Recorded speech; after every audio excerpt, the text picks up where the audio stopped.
বছরে ১২ মাসের মধ্যে কেউ যদি আমায় জিজ্ঞেস করে আমার সবচেয়ে পছন্দের মাস কোনটা, তাহলে আমি নির্দ্বিধায় বলতে পারি ডিসেম্বর মাস। এই মাসে আমার জন্মদিন দেখেই যে এটা আমার সবচেয়ে পছন্দের মাস সেটা কিন্তু না। পছন্দের মাস তার কারণ হচ্ছে এই পছন্দের ফেস্টিভ্যালগুলো। আর পছন্দের ফেস্টিভ্যালের তালিকায় রয়েছে ক্রিসমাস ডে।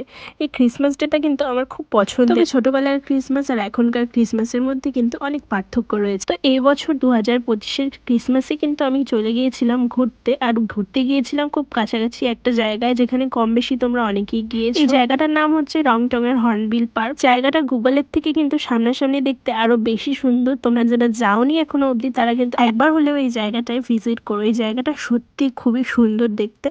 আর সবচেয়ে সুন্দর লেগেছে আমার এই কাচের তৈরি ব্রিজটা। এই ব্রিজটায় কিন্তু আমরা পৌঁছেই প্রথমে টিকিট কেটে নিয়েছিলাম। এখানে পার পার্সন 50 রুপিসের টিকিট। তার মধ্যে এই ব্রিজটা আর সামনেই যে পার্কটা তোমাদেরকে প্রথমে দেখালাম, ওই পার্কের এন্ট্রিও ইনক্লুডেড ছিল। ওপর থেকে এই ভিউটা দেখতে কিন্তু আলাদাই সুন্দর লাগছিল। তবে সেদিন যেহেতু ক্রিসমাস ডে ছিল, সেই কারণে ভিড়ের পরিমাণটা একটু বেশি ছিল। নর্মাল ডেতে এরকম ভিড় থাকে না।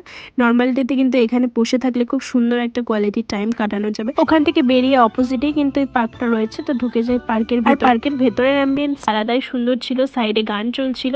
আরেক সাইডে ছিল হচ্ছে এই পাহাড়ি সব ড্রেসগুলো, যেগুলো রেন্টে অনেকে পরে ফটো তুলতে পারে।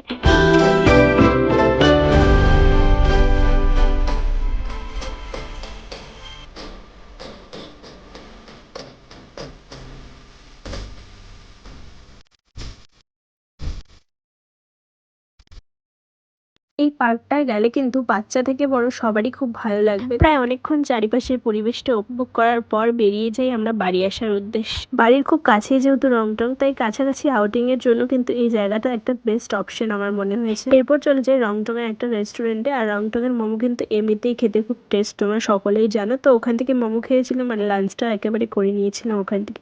তো চলো আজকের মতো ব্লগটাকে এখানে এন্ড করছি।